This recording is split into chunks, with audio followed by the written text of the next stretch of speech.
I want to go like to ILLEQWIP for a minute because there's an element of ILLEQWIP that, from a outsider's standpoint, Yep. and for me probably specifically, because for me, you know, I'm extremely critical of probably even myself of just like, you know, artistic integrity, branding, art, you know, the other creative elements, you know, graph and just that sort of contribution to it. And I've always really seen ILLEQWIP as being fucking really strong in that regard. Do you know what I mean? Thanks, man. My pleasure. But I appreciate it. But going into that, like, tell me about ILLEQWIP as like a brand. Like, what's the deal with ILLEQWIP? Where'd you come up, you know, with the idea? Is it, you know, was it always your baby? Like, because I don't really know other than fucking stickers. Bro, I've been in Mullumbimby. I've been in, like, all sorts of spots, and I've seen them motherfuckers. Like, it's crazy where those stickers are. And, like, how many did you manufacture? Yes. There's none left anyway.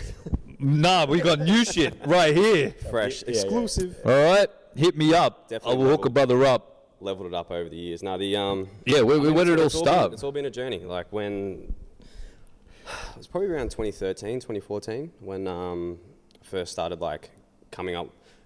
Probably a little bit earlier, first like coming up with the idea and not really knowing what it was going to be. I come from a painting background, so it was just, you know, having that visual kind of taste. I've never really fucked with music in producing it. Always been a fan of it, and it's always kind of, I guess, assisted the style of it. You know, I've always been a fan, so it's always kind of just been like an integral part of what built. But yeah, man, it came from just enjoying painting, wanted to do something in that lane. Me and a few homies back in the day just wanted to do something. My thing was always creating a platform to give people somewhere that they could express what they were doing. That wasn't, that could actually become something. Because at the time it was kind of just like painting just for the enjoyment of that, the thrill of that. And yeah, just trying to create something. I mean, like becoming a mural artist wasn't as much as an option back there. Like, you know, there was the OGs and the legends like your Mysteries and those kind of veterans that you could look up to. Massive shout out. But that kind of seemed a bit unattainable as well. At that time. Yeah. Yeah, it was a bit of a stretch. And the demand wasn't there. It's crazy. So insane. Yeah. And yeah, so the thing to get to that level as well, it just didn't really seem that within reach. So I started to look kind of sideways at what we could do, and the idea of having a clothing brand was kind of rooted in. So I was just a skate park rat from young age, BMX in particular. So the idea of having a brand was always like hectic. Rider-owned, operated brand, hang with your mates all day. Yeah. And just do something kind of within the scene, so you know you can live through your passion. As that morphed more into painting and graph, yeah, that still kind of that same idea existed. Actually, the first thing I started a website probably when I was like 16, called BSBC, Beer, Sex, Bikes, and Chicken. That's the combo, right? Had never drunk a beer, had definitely never had sex at that point. Rode bikes, ate a fuckload of chicken. Still eating chicken today. That's true to a few things. But like, so it was kind of like 50-50, like manifesting and also, you know, the life we were living at the time. But what I'm doing and what I want to be doing. So like that passion to have a brand always kind of was there from a young age. And then, yeah, just it manifested into ILLEQWIP. So the name was one of those things, like literally had about 50 names I wrote down on a piece of paper. Yeah. And just picked that one out. Had to have the dope hand styles with it as well. There was, so even the original stickers, that was all just like, literally like, I would either get stickers, like sticker packs, and we'd just fucking smash it on. ILLEQWIP and fucking get those out there. The other ones would just be like, the first ever batch of stickers we got printed was at Officeworks. I used to go get like A4 sheets of paper and we'd just print those out. Print out like 30 copies, sit there, cut them out, take them out in a little glad bag. And yeah, that was it, man. It was fucking... that went on for about 5 straight fucking years. Buy some stickers was another way of doing it. It was like, outsource. So then I just bought the stickers. Fucking oath. So we leveled that up. And then where it all tied in with like the hip-hop stuff eventually was just... We'd already made a few T-shirts and that was kind of doing our own thing, but hadn't done like a launch party. And I was absolutely obsessed with like the local scene at that point. I give a lot of credit to that, to that was like the Big Village era of Sydney hip hop. Yeah, that was, true that. ILLEQWIP was the first track I heard, that On the Prowl. And then that put me onto Big Village, looked them up, and they had that rooftop cypher on top of High Bernie in there. Yep. Classic. And I was just like, what the fuck is like, these cunts are from Sydney? This is fucking mad. Yeah. And that was like really one of those kind of like pivotal moments. And then found out one of my homies, so I used to play baseball growing up. Yep. One of the boys from there, best friend of my best friend at the time, and like we knew each other but not as well. Yep. Found out that he was making music. He goes by the name Semantic. So he was doing High Noon. Went along to one of their shows, BTT, and that was it. Met Prolific, and I just started going to their shows, man. I remember like I was working a trade at the time, so I'd be starting work at like 6:30 in the morning, going to gigs on like a Wednesday night, out till midnight, get home, 3-4 hours sleep, just keen, you know. And Fuck yeah. then when it came time to really like launch the brand, the natural thing was to throw a gig. So we did one at Oxford Art. And that was, the rest was kind of history. It was kind of, from that point, it became ingrained. I remember being super hesitant to actually bring forward ILLEQWIP. Like, I was already going to the gigs and kind of like a part of their crew somewhat, but just more as like a fan, but not really contributing in any way. But having this thing that I was sitting on, not knowing if they'd fuck with it or if it'd be like, they're thinking It's so fucking dope, though. It's a fucking dope name. You know what I mean? Like, just one of those... But just ties right in, eh? Let me put it this way. Yeah. Well, how was your how did you first create something and be like, yo, like, I sort of want to start fucking with this more? Well, okay, so I was called DJ Tiny back in Ireland. Who would have thought, you know? Right. DJ Tiny. I made my first techno album. Wait, fuck. Are you being serious? Yeah, being serious. I've still got the CD. It's like, we were called Lee, Tiny, and Mackie. And we were just like 3 Irish dudes fucking making techno on like this, it was an EJ, like some fucking program ages ago. We made a mad album and we were like fucking playing them at discos and shit like that. So that was when I was like 13 or something, 14. Fuck. We did it, man. Still pretty early. Yeah, we did it. Like I could see the canvas then, like how it would work, and it was only like loops and shit, you know. But like, I still, just from seeing Dad, watching him do it, it was just kind of made sense. Went from here and to there, sort of thing. Yeah. And then had a bit of a big break, just DJ'd a lot as like, you know, little young whippersnapper. And then when I moved to Sydney, that's when I met Deadbeat Roy. Shout out my big homie Roy Whelan. And we were Deadbeat and Hazy. Yep. And we literally, I don't know what the fuck we were making, but like no compression, no mastering, no fucking anything that I do now at all. No marketing. No. Well, I mean, does anyone really of those early stages? We made this really weird track called Drop. And it was like a dubsteppy, hip-hoppy thing. And we're talking like, you know, over 10 years ago. Yeah. And it was just one of those moments in time where like nothing had been out there, like in that little moment. It was just 808, a wobble and a hi-hat and a trap snare, because I loved those trap snares that is in every song now. Yeah. You know, because I was listening to like Juicy J and shit back then. Fucking earth. I put it together and then sent it to FBI and they were like, this is mad, and just started playing it like fucking 3 times a day.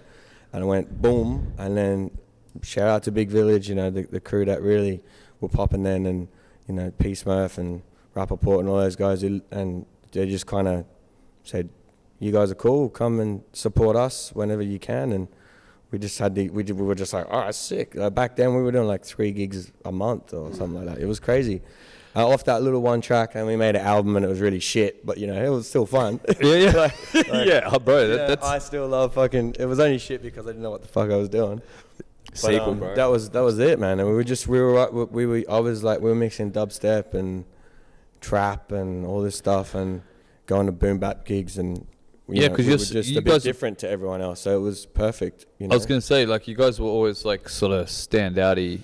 Yeah, we did like I used to plug Roy's mic into the DJ mixer and like do effects, like the deep voice and the echo, and then like mix songs into songs, and like just having fun, man. Just having fun, like, you know. That's, I reckon, we weren't trying to do what was going on at the time.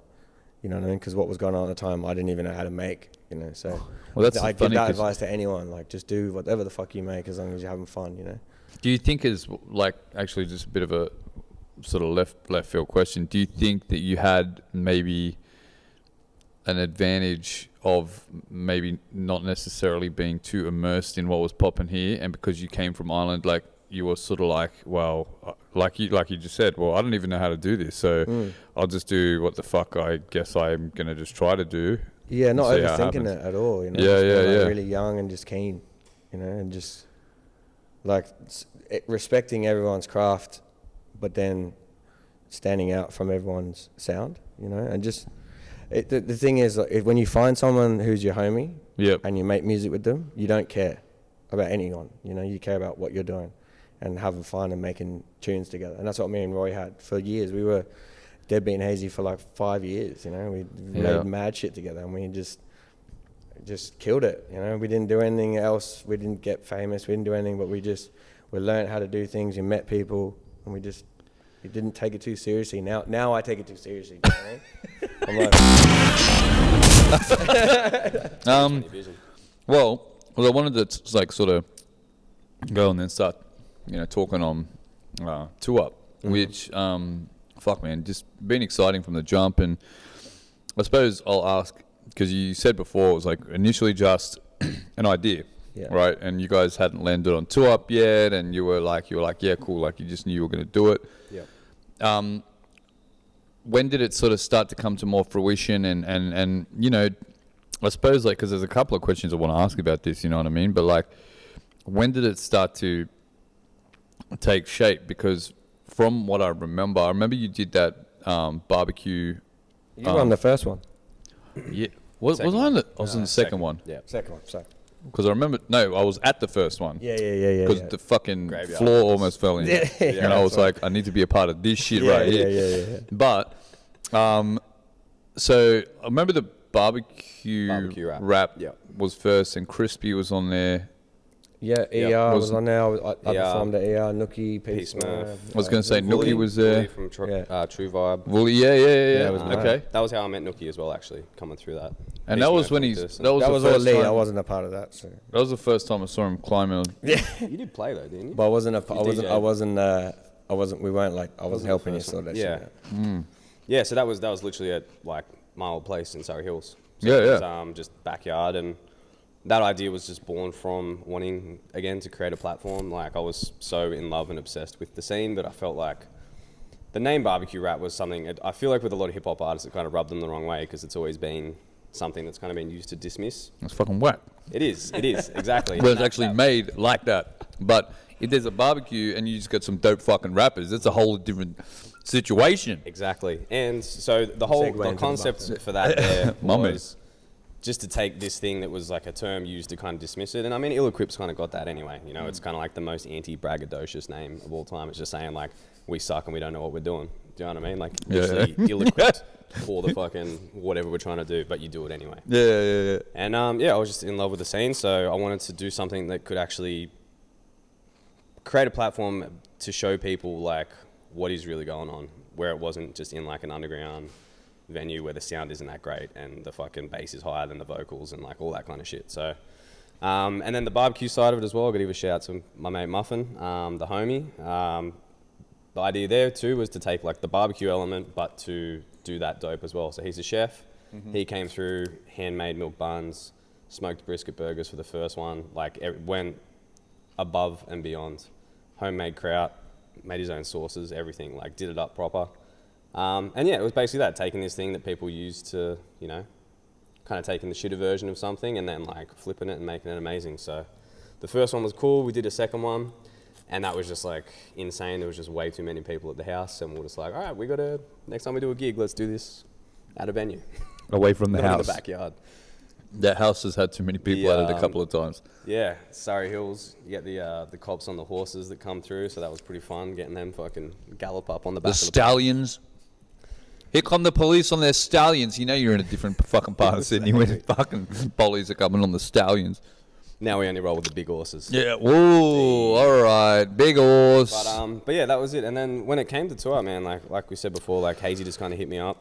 Was like, I really want to do something, and when we did link, we were trying to work out where exactly we would do something. And Nice Gladdy shirt. just seemed like the perfect fit. So we met there one day with Benny and just chewed up some ideas and. Shout out to Benny, man. Shout out Benny. Shout out the Lord Gladstone. Shout out the Gladdy. The home. What an institution. Home of it all. And yeah, I guess coming off the back of barbecue rap as well, it was like we wanted to do a gig that had a concept as well. That wasn't just like just a gig where 30-minute sets and all that. Which nothing wrong with those style of gigs, but we just wanted It to is. do It's something fucking a bit- boring. That's the problem.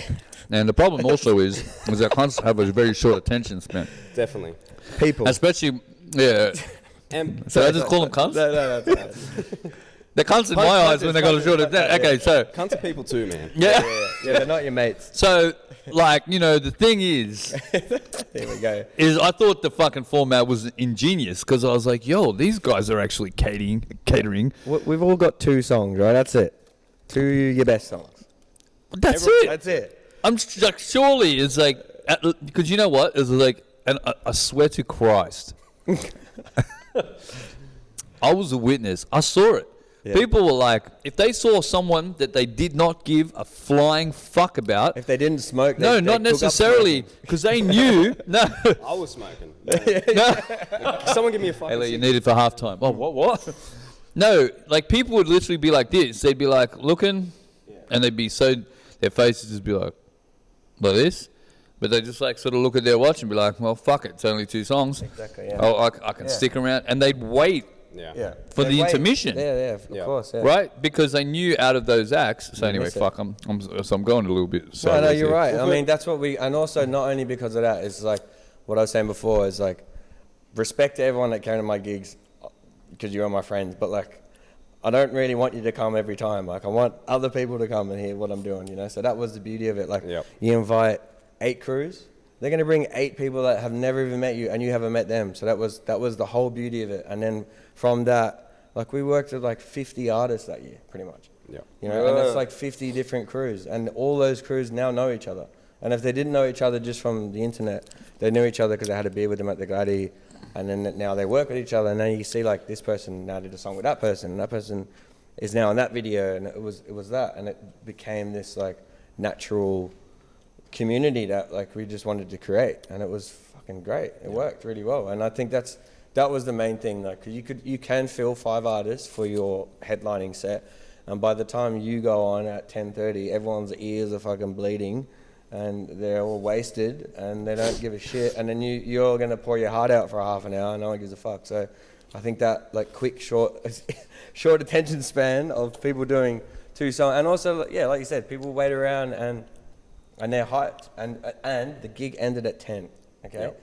Anyone Had that to. told us a gig was going to start at 6 p.m. and end at 10 p.m. on a Friday night said we were fucking crazy, which is kind of crazy. But 6 o'clock people were there, and 10 o'clock it was 100 people there. You know what I mean? So Yep.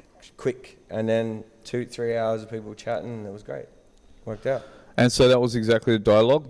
People are short attention span, and like some people are potential to be whack. Is that how you talk? For sure, like there was a few parts to it. Having it, like hosting it as well was an element too, just so people know what the fuck's going on. Like having an MC that's going to be like, which I took those And one those DJ, duties 2 on. DJs, like no changeovers. How about come in, plug gunshots, in, the air equipment horns. set up, all you have to do, and that kind of made it easier for MCs to roll through as well. It was like either send us your songs or bring a USB, roll in, do your tracks, we'll sound check. If you can make sound check, cool. If not, we got it. You were airdropping songs to me while your set was on.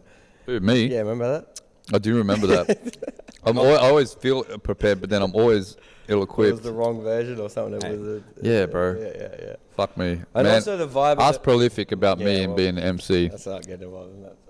I have to fucking, we have to tether off the phone, and then I gotta fucking email him fucking. Anyway, And also we the tried to vibe. live The stream the vibe. first by duct taping an iPad to the back wall. Yeah, which, no, thumbtacks. It was thumbtacks. upside down, Upside down. which we realised yeah. halfway into the show. Shout out anyone that can find that footage on But, Yes. but also the vibe of the place, like the Gladdy. Like I don't think many people ever thought to do a gig on. Well, I'm Upstairs, gonna yeah. claim fucking shit, but like the way it was laid watch out, Hazy claim some shit. the way it was, way With I'm the claiming first. it. That was Everyone else is dumb with short attention. No joke. just being on that one level, like Kobe D was the only one who thought, I'm going to stand on a milk crate And they're like, you know. Oh, that's right. Yeah. So I mean, all that stuff of like being on the same level in a room, like you could touch. Like there was, how many people did Kid Curvy bring there? And you could do that to him. He was that close. He was in the crowd. Like, that stuff has been not gone. a good idea to do. You're on a Curvy stage, either, you're high up, you're at the back of the room. Like you can't be at the back of the room at the Glady or you're fucked. You can't see nothing. Well, you can be in that back room, but you've only got the doorway to look through. Exactly. So and then Lee and I tried to push ourselves, man. We were there Wednesday night, Thursday painting, Friday, Saturday painting. Like, you know, Was that always the plan as well? Because that would have been like, I don't know it's what tied I was into doing. ILLEQWIP. What? I don't know He's what I a was painter doing. now. Yeah, I'm a painter now. Put him off the Jackson into the You know the by dopest trade. thing was? Remember when all the names are spray painted on the wall? Yeah. And my name was spelled incorrectly? You motherfuckers. Always. I've been spelling Talakai, Talakai for fucking years. Talakia. And we're not the best spellers. Fun fact, Josh actually, like, one of the 2-ups we did on the sidewall, he painted it so thick that you can still see it today. Yeah. It's still like... That's how legit I am. It's like as a embossed. painter. Embossed into the wall. Yeah. Yeah. That's the word. And just the But lights. was that the plan though? Like, were you guys, when you first started, were you like, yo, we're going to do this many events and, you know, every event's going to have a unique rundown. It's going to have a T-shirt. It's going to have a 100%. artistic direction. It's going to have a... So that was like day one The level situation? of, like, decorating definitely escalated. Yeah. As we, like, the first one we were like, projector. Yeah. The second one we were like, but maybe we paint the logo. 2 projectors. And then the third one, it was And the just Two like... projectors and the shop- simultaneously. and the shop. Let's build a shop inside the fucking place. Then the do third this. one was like, let's let's do paint interviews. every Let's do inch of the fucking- wall. Yeah, That you is even the level. hosted it, you know, like, That's right, I did. you know, like we just tried, and we tried to let everyone get involved, you know. Yeah. You know, everyone to have their little.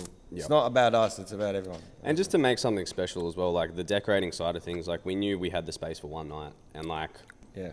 to do something that drastic and then have to come back the next day and paint it, and then it's back to white walls. It was kind of like I was so hungover. kind of like Zen garden-ish, you know, like you kind of know that it's just this is temporary, but it's for this night, and this is all this effort and energy has gone into this.